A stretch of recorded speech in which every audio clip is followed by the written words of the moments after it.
Selamat pagi Bapak Ibu yang dikasihi Tuhan Yesus. Kita bertemu di minggu yang kedua bulan Mei ini tanggal 9. Bapak Ibu Saudara, entah Bapak Ibu memperhatikan khotbah saya minggu lalu dengan sungguh-sungguh atau tidak. Saya minggu lalu memberikan ilustrasi tentang orang yang tidak waras, orang yang gila. Nah, yang jelas ada seseorang dari kota lain yang saya kirimi khotbah saya tadi menanggapi benar khotbah saya tersebut, lalu berkata kepada saya bahwa dia dan istrinya itu sering seperti orang gila yang dalam ilustrasi saya tadi, ya maksudnya gila dalam kelakuan yang tidak berkenan kepada Tuhan, yang tidak memberi contoh yang baik.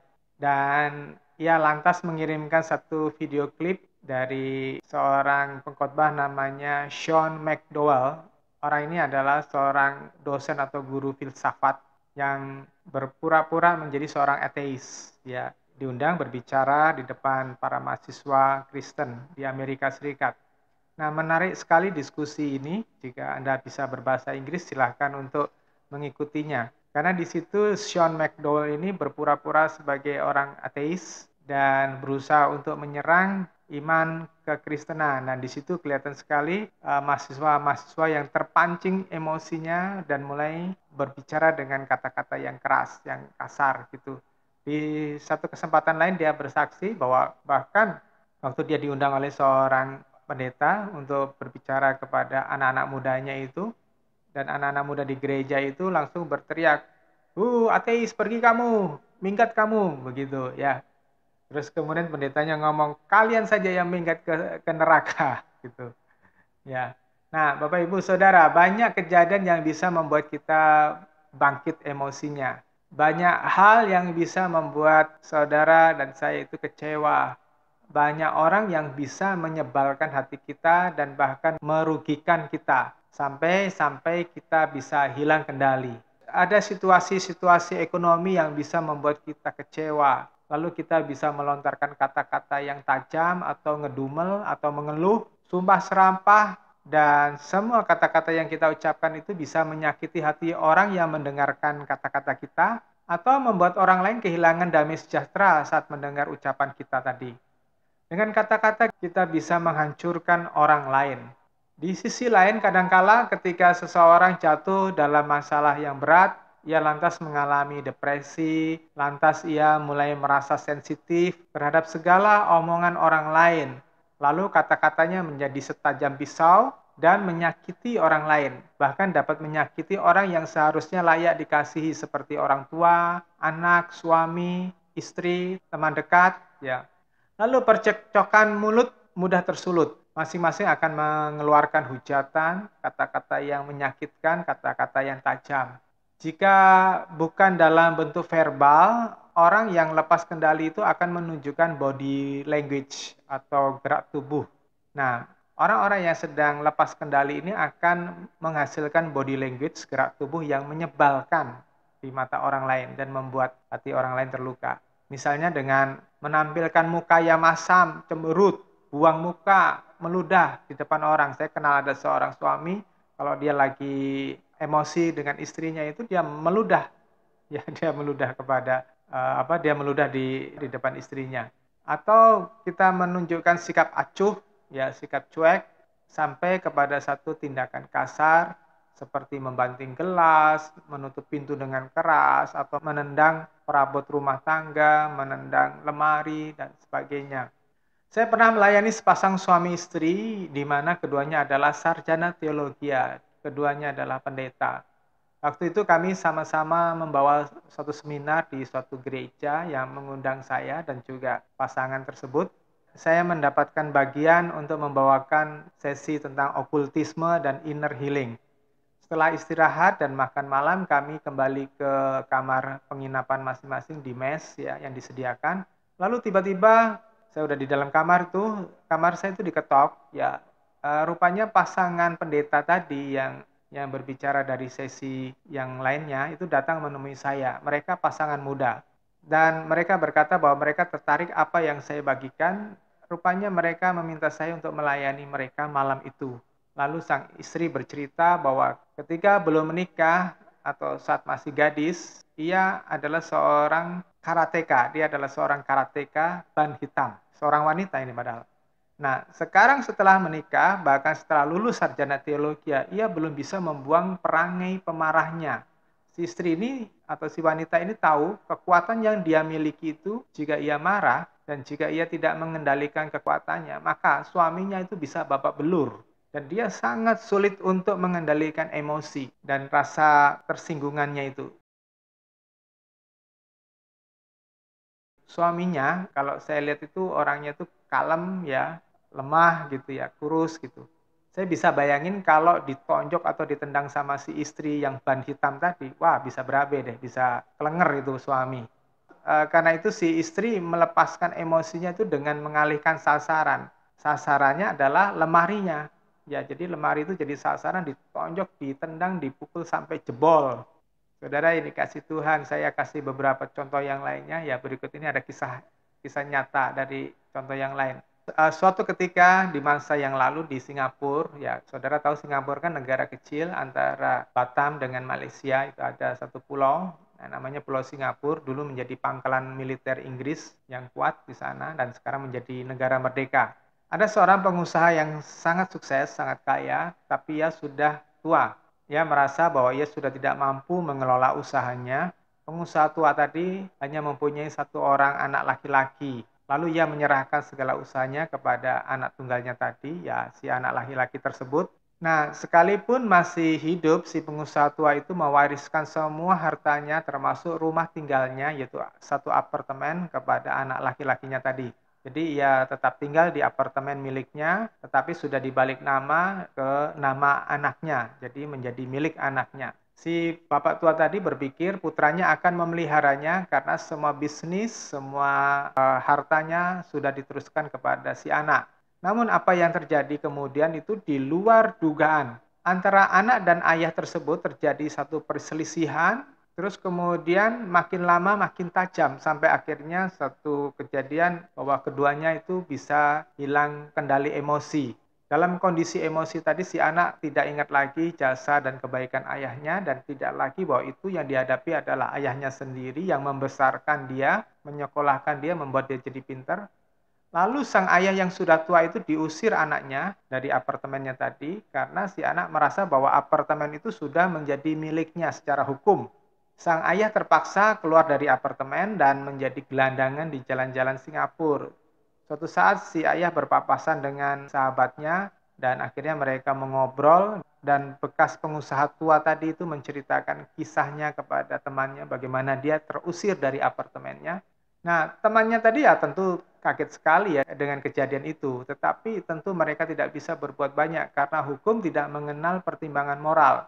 Artinya apartemen yang sudah dibalik nama atas nama si anak, maka si anak tadi mempunyai kewenangan penuh atas rumah tersebut. Si anak tersebut mampu atau bisa menentukan siapa yang boleh tinggal di rumahnya dan siapa yang tidak boleh, termasuk orang tuanya sekalipun. Jika tidak boleh ya harus keluar. Lalu temannya itu membawa kasusnya ini ke pemimpin negara pada waktu itu, yaitu almarhum Perdana Menteri Lee Kuan Yew. Mendengar kisah itu, Perdana Menteri yang dikenal sebagai pribadi sosok yang bijaksana yang membawa Singapura itu menjadi sangat maju. Nah, Perdana Menteri ini marah sekali, lalu dia memerintahkan perubahan undang-undang.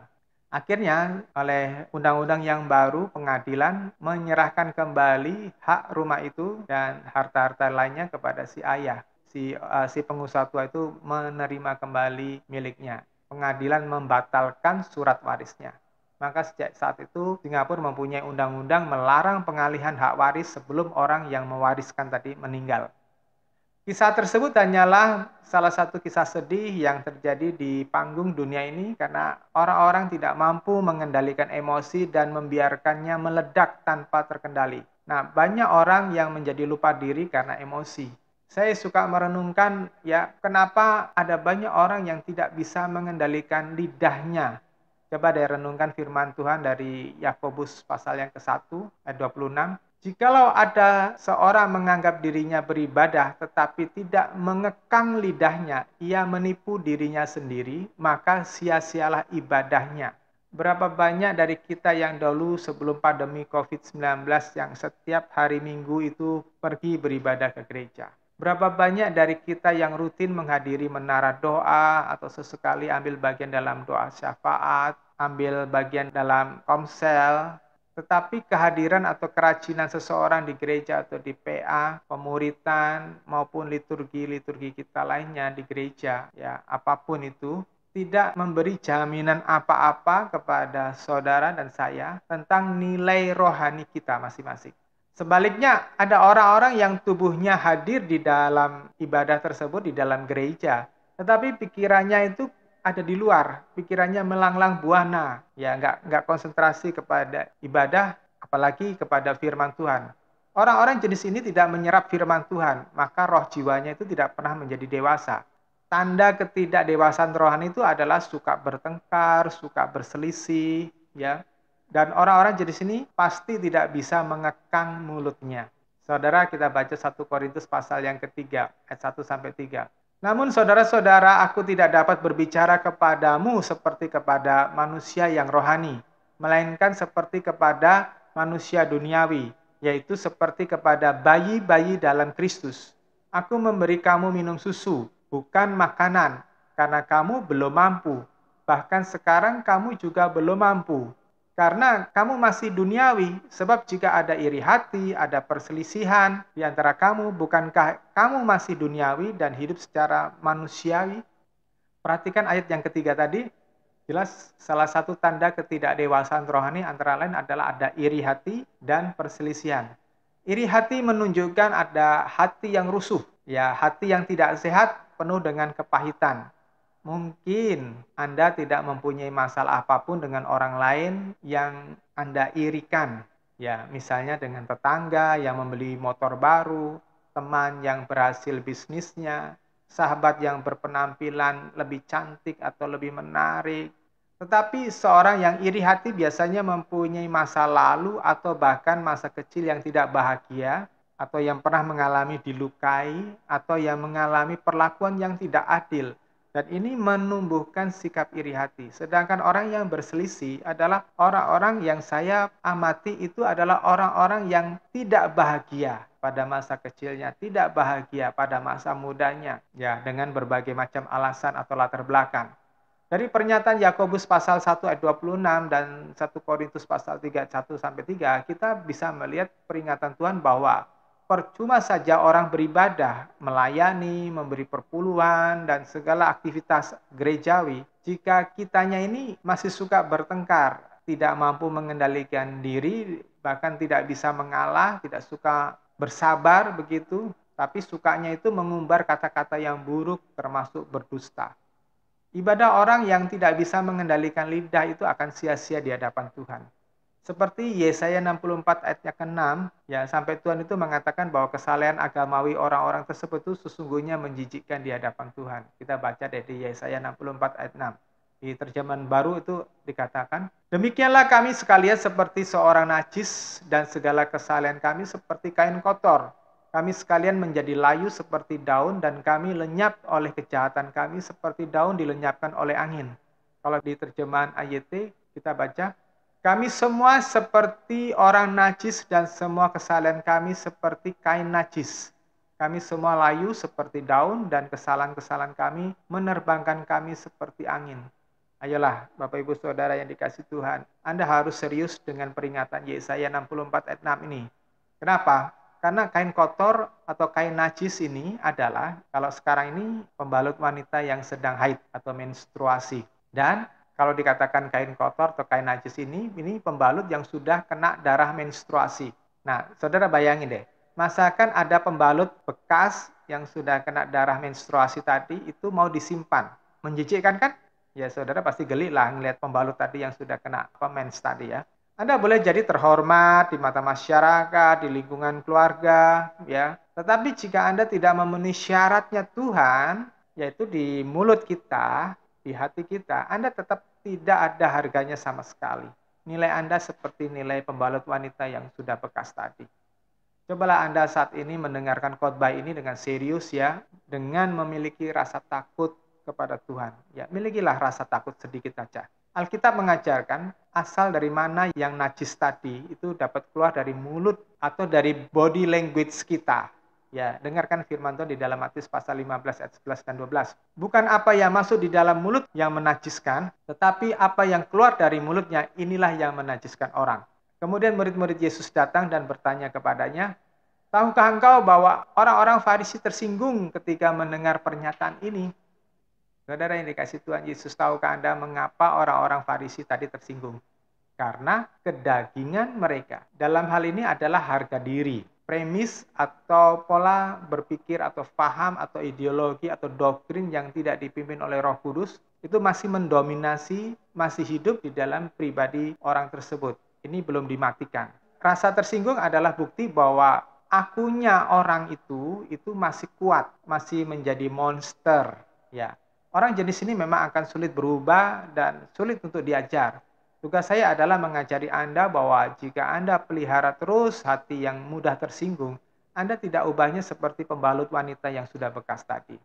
Matius 15 ayat 18 sampai 20, Tuhan katakan, akan tetapi apa yang keluar dari mulut timbul dari hati, dan itulah yang menajiskan orang. Karena dari hati timbullah pikiran-pikiran jahat, pembunuhan, perzinahan, dosa-dosa seksual, pencurian, kesaksian palsu, dan fitnah. Hal-hal inilah yang menajiskan orang, tetapi makan tanpa mencuci tangan tidak menajiskan orang. Ya tentu Tuhan tidak bermaksud mengatakan, tanganmu yang kotor, yang habis pegang-pegang kotoran itu nggak cuci tangan, terus kamu makan aja ya. Tentu orang akan sakit, kena kolera, kena disentri, kena tipes, ya kan? Tetapi maksudnya, kan pada waktu itu orang-orang Farisi itu mempersoalkan, muridmu kok nggak mencuci tangan? Karena dalam pikiran orang Farisi, mencuci tangan itu bagian dari ritual ibadah, bagian dari penyucian diri. Nah, Tuhan ingin mengatakan, orang mau cuci tangan, tidak cuci tangan, itu tidak masalah di hadapan Tuhan. Bukan itu yang membuat orang itu suci hatinya. Jadi, jika hati Anda kotor, maka Anda akan mengeluarkan perbendaharaan yang kotor. Misal, orang cabul pasti sukanya bercanda yang jorok. Orang yang kepahitan pasti sukanya membicarakan kesalahan orang lain, kelemahan orang lain, masalah orang lain. Orang jiwanya rusuh akan mudah tersulut emosi ketika ada sesuatu atau perkataan orang lain yang menyinggung hatinya. Orang yang selalu curiga pada orang lain, pada body language orang lain, itu apapun yang dilakukan orang lain, apapun yang digerakkan orang lain, itu dianggap memprovokasi, dianggap menyinggung, biasanya punya trauma atau pengalaman buruk dari masa lalu yang tidak baik. Maka orang yang hatinya rusuh akan mudah menghakimi, menilai orang lain, bahwa orang lain itu lebih buruk dan mudah merendahkan orang lain atau menyalahkan orang lain. Di dalam Matius pasal yang ke-7 ayat 3 dan 4, dan mengapa kamu melihat serpihan kayu di mata saudaramu, tetapi tidak mengetahui balok yang ada di matamu sendiri?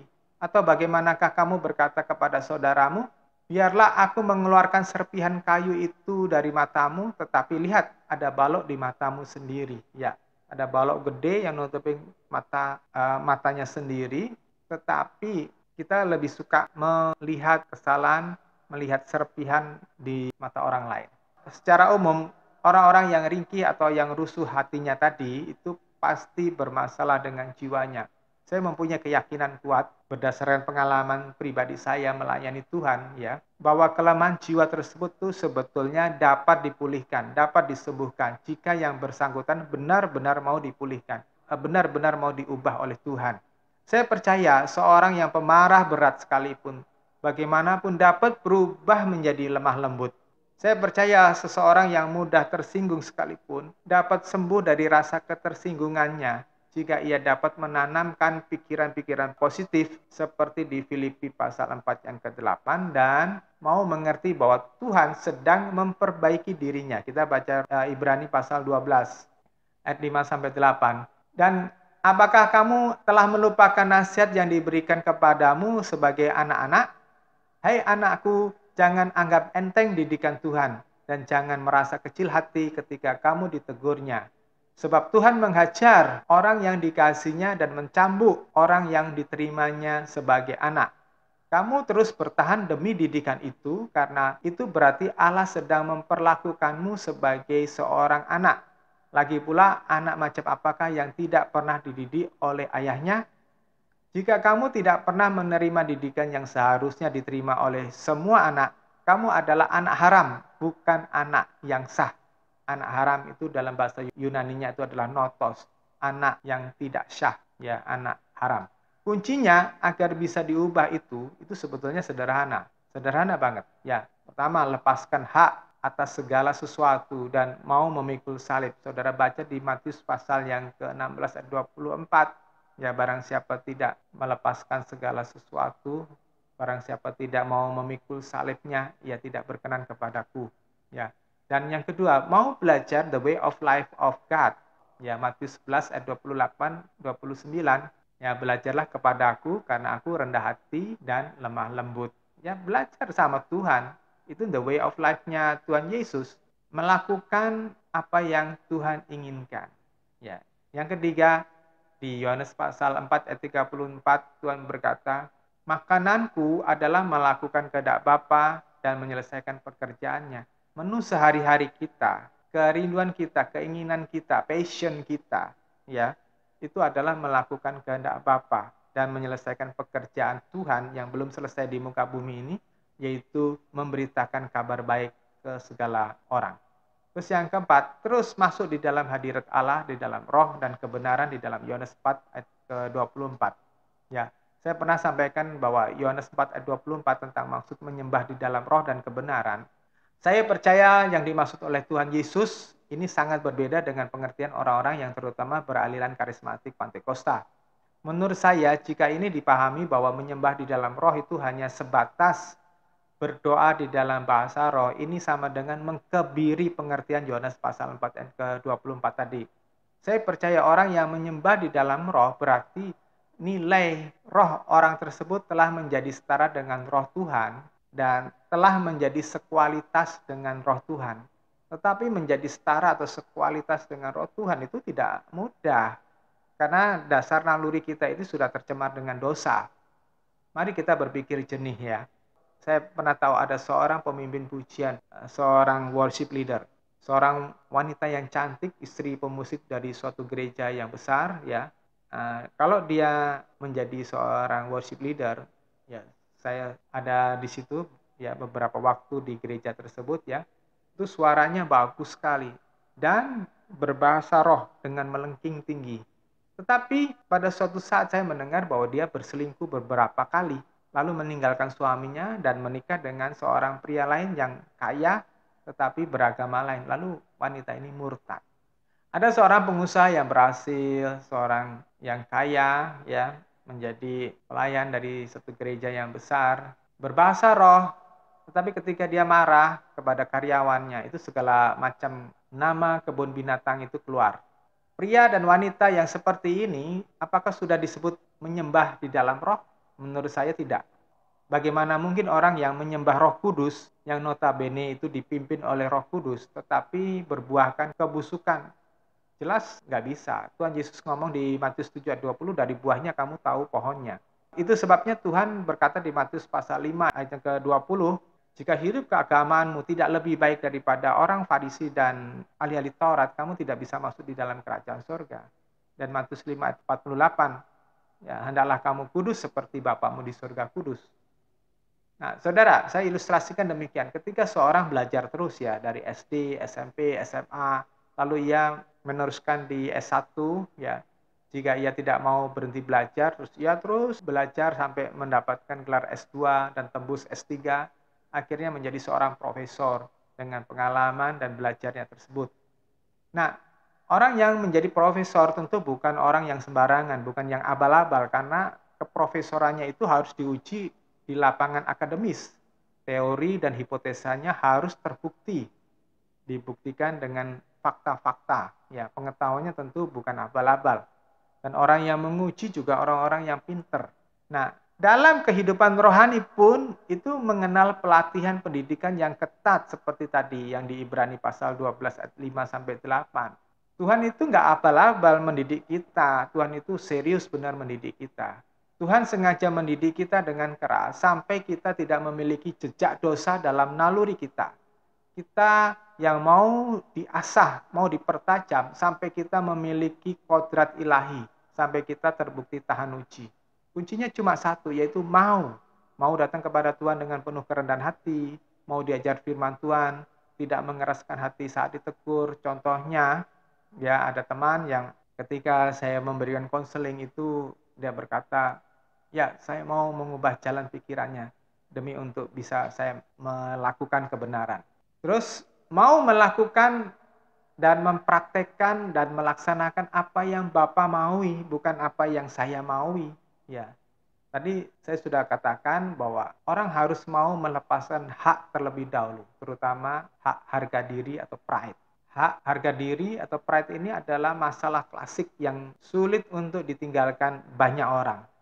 Gereja mengalami kemerosotan moral ya pada abad-abad setelah abad keempat dan seterusnya. Karena apa? Karena para pemimpinnya setelah generasi ketiga dan seterusnya itu mereka mempertahankan harga dirinya. Kita dapat membaca aib bahwa sejak kekristenan diakui sebagai agama negara, para pemimpin gereja itu terlibat dengan berbagai persengketaan, berbagai keserakahan, intrik-intrik politik yang ujung-ujungnya adalah pengucilan atau ekskomunikasi atau aniaya atau inkuisisi pada orang-orang yang menjadi lawan mereka. Seorang pria yang saya kenal awalnya mempunyai jabatan yang baik, ya keuangan yang baik, namun dia bergaul dengan orang-orang cabul yang suka berzina dan berselingkuh. Nah, lama-lama dia mulai tertarik dan mengikuti gaya hidup temannya tadi dan dia pun akhirnya terlibat dengan perempuan sundal, terpikat lalu menjadikan perempuan sundal itu sebagai gundiknya. Suatu saat skandalnya ini terbongkar, terjadi pertengkaran hebat. Saya banyak memberi nasihat padanya untuk berhenti berbuat dosa, merendahkan hati kepada Tuhan dan bertobat. Tetapi ia selalu menyalahkan istrinya, begini, begitu. Ia tetap berhubungan dengan wanita sundal itu sampai kehabisan uang. Bahkan dia sampai sakit karena masalah jantung. Anehnya walaupun dia sakit, ia tetap jojong aja berhubungan dengan perempuan sundal tadi. Setelah hartanya habis, baru ia kembali kepada istrinya. Tetapi walaupun dia sudah nggak punya apa-apa, ini otaknya rusak, kelakuannya kasar, pemarah, ya. Banyak orang sudah nggak punya nalar yang bagus, lupa akan nasihat-nasihat yang baik, lupa akan firman Tuhan, lupa tentang tanggung jawabnya di hadapan Tuhan sebagai seorang wanita, seorang istri, atau seorang pria, seorang suami. Bapak Ibu Saudara yang dikasihi Tuhan Yesus, ada banyak orang Kristen yang merusak pikirannya sendiri karena kedegilan dan pemberontakannya kepada firman Tuhan. Orang tidak pernah mempertimbangkan bahwa umurnya itu bisa sangat pendek. Ya, kematian bisa menjemput setiap waktu, tetapi banyak orang berpikir ia masih punya banyak waktu. Itulah yang dimaksud di dalam 2 Korintus pasal 4 ayat keempat, orang-orang yang otaknya dibutakan oleh ilah-ilah zaman ini, yang dibutakan oleh roh jahat sehingga nggak bisa ngeh bahwa manusia pada suatu saat akan mati dan pada suatu saat akan menghadap pengadilan Allah. Semuanya akan dipertanggungjawabkan di hadapan Allah dan tidak bisa kita bersembunyi, tidak bisa berdalih, tidak bisa kita berbohong lagi. Saya memiliki teori dan ini benar-benar terbukti benar ya sejauh yang saya amati. Semakin seseorang berbuat dosa dan tidak kunjung bertobat, walaupun dia sudah memiliki pengetahuan firman Tuhan yang lengkap, tetapi kalau dari mudanya ya tidak bertobat, maka tuanya nanti akan makin parah sifatnya dan makin sulit berubah. Menurut saya, untuk mengubah kebiasaan berkata-kata yang buruk, yang najis, termasuk kebiasaan berbohong, berdusta, itu sebetulnya mudah loh. Sebetulnya bisa dengan mudah. Asal Anda yang suka berkata-kata tajam mengumpat pada orang lain, Anda yang suka berdusta, termasuk suka menyombongkan diri dengan dusta, ya suka pamer, suka umuk begitu. Anda yang sulit mengekang lidah bergosip, Anda yang suka berkata cabul atau berkata semua, itu semuanya adalah dosa lidah. Saya berharap Anda mengerti konsekuensi yang akan dihadapi di dunia ini maupun di kekekalan nanti. Yakobus berkata bahwa lidah kita dapat membakar jika tidak hati-hati. Nah, saran saya, hati-hatilah saudara untuk mau mengeluarkan sebuah kata-kata. Saya katakan tadi, semua berasal dari hati yang memendam kejahatan, hati yang tidak dibereskan, itu nanti yang keluar melalui mulut kita. Jadi bagaimana menjaga lidah kita supaya kita tidak masuk di dalam penghakiman akhir dengan rasa gemetar dan ketakutan yang dahsyat. Nah, saya memberikan ada 3 hal yang hendak saya sampaikan pada Anda jika Anda serius dengan saya pagi ini dan Anda benar-benar mau menjadi anak Tuhan yang sejati. Yang pertama, saya katakan bahwa orang yang rendah hati pasti mendapat anugerah besar.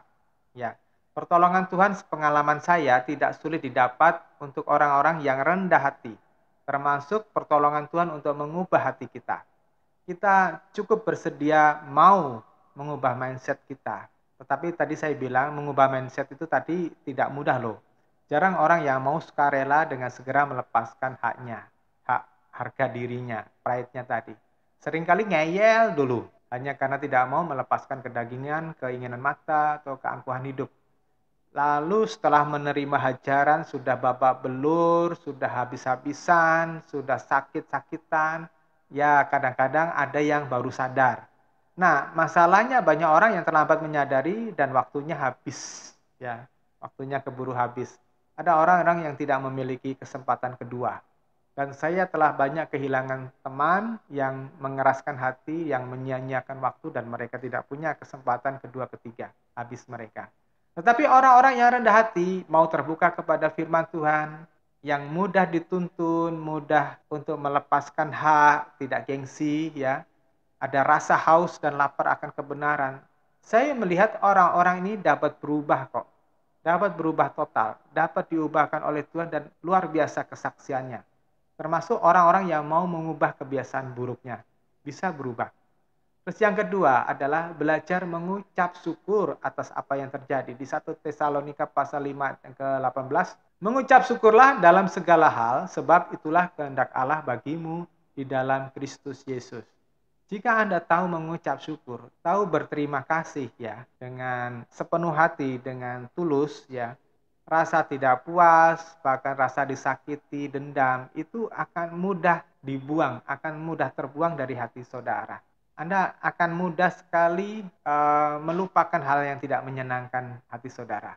Karena dasar ucapan syukur adalah kasih. 1 Korintus 13 ayat 1 sampai 3 saudara bisa baca sendiri ya. Sekalipun kita punya karunia-karunia berbahasa roh atau nubuatan atau karunia-karunia yang lainnya, bahkan membuat tanda-tanda ajaib, atau saudara dikenal sebagai seorang yang pemurah atau seorang yang dermawan, tetapi tanpa memiliki kasih, tanpa memiliki belas kasihan seperti yang dimiliki oleh Tuhan Yesus di Matius pasal yang ke-9, maka sia-sialah pelayanan kita, maka sia-sialah karunia kita, maka sia-sialah hidup kita.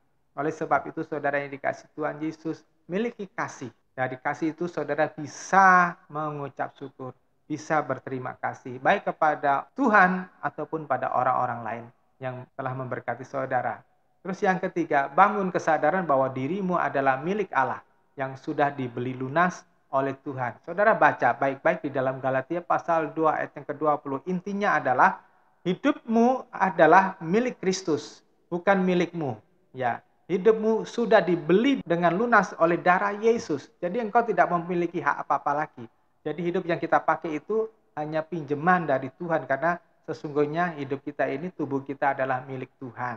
Dan memiliki kesadaran bahwa hidup kita itu adalah bait Roh Kudus, tempat bertahtanya Roh Kudus. Saudara baca di 1 Korintus 3 ayat 16, ya, tidak tahukah kau bahwa tubuhmu itu adalah bait Allah, bait Roh Kudus? Kenapa saya katakan untuk mengingatkan saudara harus memiliki kesadaran bahwa tubuhmu itu adalah bait Allah? Supaya Anda bertindak hati-hati.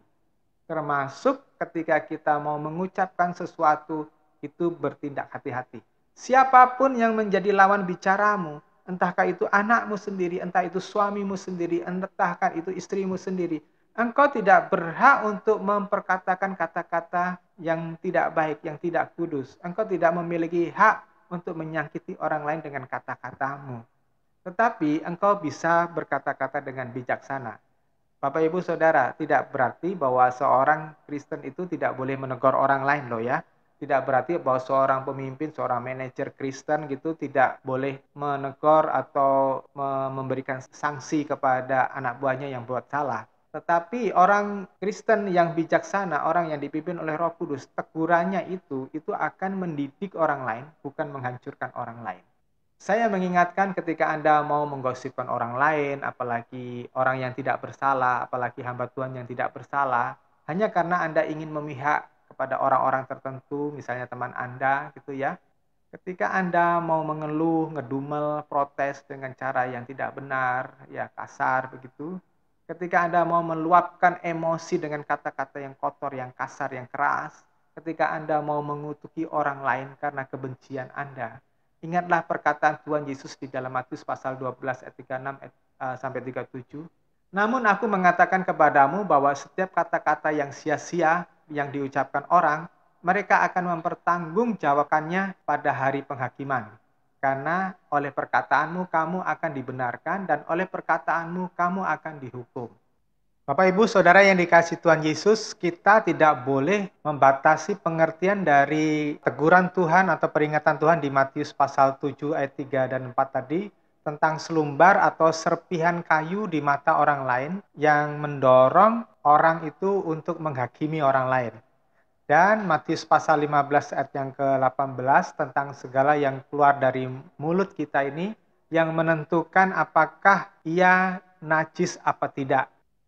Semuanya itu tidak bisa kita pandang sebelah mata saja, hanya dari sudut pandang bahwa kata-kata yang kasar atau kata-kata yang jorok dan kutukan saja itulah yang menajiskan. Tetapi saudara, perhatikan benar-benar bahwa kesukaan membuli orang, ngeledek orang, merendahkan orang, baik langsung maupun di medsos ya, mengkritik orang lain dengan kata-kata yang tajam untuk menjatuhkan mereka, atau ngerasanin orang, atau bahkan hanya berpikir negatif tentang orang lain, ya berpikir yang jahat, menuduh dengan tanpa alasan, yang belum tentu orang lain itu seburuk dengan yang kita sangka, ini semuanya akan membawa kita masuk di dalam penghakiman Allah. Saya juga mengingatkan Anda sekalian untuk bertindak hati-hati jika Anda mau dipakai oleh iblis untuk menghasut orang lain, supaya orang lain itu berjalan di dalam jalan yang salah. Misalnya mengajari orang lain berjudi, mengajari orang lain untuk main perempuan, mabuk, mengajak orang memprovokasi orang lain, menghasut orang lain ya. Walaupun itu hanya guyonan atau ledek-ledekan. Hati-hati jika Anda sebagai orang tua tuh mengajarkan meremehkan hari Sabat kepada anak-anak. Misalnya mengajak keluarga, mengajak anak-anak pergi jalan-jalan saat waktunya untuk beribadah. Ini kita sama dengan mengajari anak-anak kita tidak menghormati Allah. Atau menanamkan prinsip hidup materialis. Atau hanya sekedar mengejar harta duniawi. Itu semua itu adalah panah berapi dari iblis yang tanpa sadar kita lontarkan melalui kata-kata kita. Dan juga hati-hatilah jika Anda mau mengajarkan sesuatu, ajaran Anda itu dalam Efesus pasal yang ke-6 ayat yang ke-16 bisa jadi adalah panah berapi iblis. Kenapa? Karena berasal dari buah pikiran yang menyesatkan. Di dalam sejarah gereja sudah tak terbilang banyak orang itu berusaha menyesatkan atau membelokkan ajaran sejati Tuhan Yesus. Ingatlah bahwa pengetahuan kita pada suatu arti di Alkitab atau pada suatu kejadian dalam hidup kita atau pengenalan kita terhadap pribadi seseorang itu masih terbatas. Kita bisa salah persepsi, kita bisa salah mengerti. Nah, Tuhan Yesus sendiri mengingatkan kepada kita di dalam Matius 7 ayat 15, namun waspadalah terhadap nabi-nabi palsu yang datang kepadamu dengan berpakaian domba, tetapi sebenarnya mereka adalah serigala-serigala yang buas. Berpakaian domba itu artinya mereka itu nampak seperti benar, nampaknya mereka mengagumkan, nampaknya bisa ditiru, bisa diikuti. Ya, sepertinya ajaran mereka itu masuk akal, sepertinya ajaran mereka itu benar dan membawa masa depan yang lebih baik. Tetapi kelak buah-buahnya itu akan nampak bahwa itu berasal dari neraka. Eropa adalah salah satu bukti kehancuran iman kekristenan karena mereka mencoba mengawinkan ajaran Tuhan dengan dunia ini, dengan keinginan dunia. Ini suatu perselingkuhan sebetulnya, yaitu perzinahan secara roh. Ya. Gereja-gereja di Eropa, apapun gerejanya Protestan, Katolik, Ortodoks, dan lain-lainnya telah mengikuti roh Isabel seperti di dalam Wahyu pasal 2 ayat yang ke-20, mengajarkan perjinan rohani dengan mengikuti ajaran Bileam di dalam Wahyu pasal 2 ayat yang ke-14, bahwa kebenaran itu ditukar dengan uang sogok, artinya ditukar dengan kenyamanan duniawi. Kita bisa melihat betapa menurunnya jumlah kehadiran jemaat di gereja-gereja di Eropa Barat terutama, ya. Katedral-katedral yang dulu dibangun megah, dipakai untuk menyembah Tuhan, sekarang ini hanya tinggal monumen. Yang datang cuma beberapa gelintir orang yang sudah tua saja. Di dalam Matius pasal 24, Tuhan mengingatkan banyak nabi palsu akan muncul dan menyesatkan banyak orang. Sebab Kristus-Kristus palsu atau Mesias-Mesias palsu dan nabi-nabi palsu akan muncul dan akan mengadakan tanda-tanda yang besar dan mujizat-mujizat sehingga menyesatkan, jika mungkin bahkan mereka yang terpilih. Perhatikanlah, aku telah mengatakannya kepadamu sebelumnya. Saya tidak akan gegabah mengajari Anda walaupun demi apapun, misalnya demi ketenaran, kekayaan, atau hanya sekedar mencari pengakuan dari orang lain, dari saudara-saudara. Saya lebih takut pada Tuhan. Itulah yang menjaga saya untuk tidak melampaui dari yang tertulis seperti peringatan Tuhan di dalam 1 Korintus pasal 4 yang ke-6. Saudara-saudara, aku sudah menerapkan hal-hal ini atas diriku sendiri dan Apolos demi kamu supaya di dalam kami kamu dapat belajar untuk tidak melampaui apa yang tertulis. Sehingga tidak ada salah satu dari kamu yang menjadi sombong satu terhadap yang lainnya. Firman Tuhan di 1 Korintus 4 ayat 6 ini berlatar belakang pada sikap beberapa orang Korintus yang tidak mau menerima pengajaran Paulus dan Apolos. Karena mereka merasa lebih hebat, lebih pintar, lebih mengenali Allah daripada Paulus dan Apolos. Kita bisa melihat dasar penentangan orang-orang ini pada pengajaran Paulus adalah rasa sombong, merasa diri lebih hebat, lebih benar, lebih baik daripada Paulus. Saya tidak heran dengan orang-orang pada waktu itu, orang-orang Yahudi dan orang-orang Gentile, melihat Tuhan Yesus, para rasul yang bentuknya, fisiknya itu sama dengan mereka, yakni melihat satu sosok manusia yang biasa-biasa aja, yang cara makannya juga sama dengan mereka, lantas mereka menyaksikan bahwa ini adalah kebenaran, bahwa ini adalah dari ilahi, bahwa ini adalah berasal dari Bapa.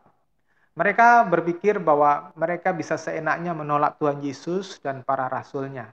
Nah, apa yang dipikirkan orang-orang Yahudi di zaman dahulu, kira-kira itu sama dengan yang dipikirkan oleh orang-orang pada zaman sekarang. Siapa yang mau percaya apa yang saya ajarkan adalah kebenaran?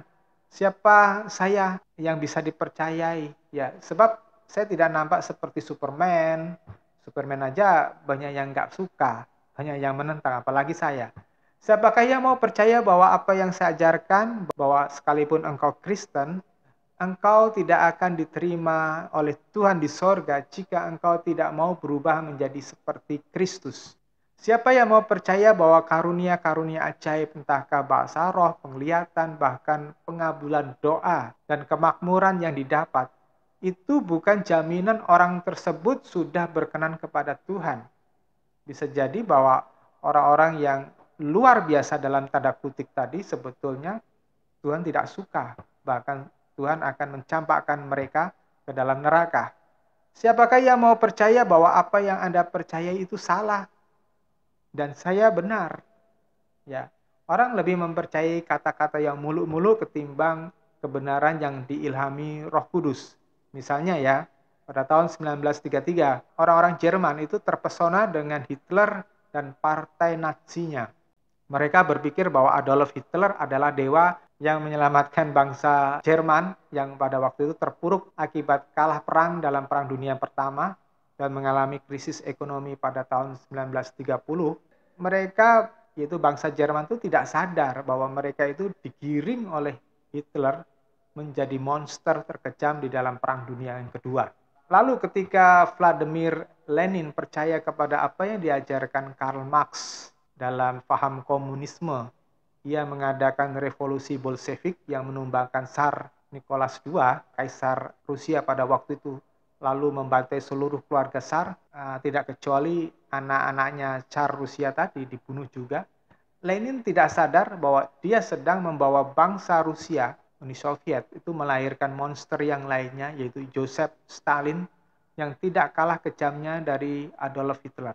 Dari kedua tokoh itu, pada waktu itu, jutaan, puluhan juta orang akibat kebijaksanaan dua orang ini.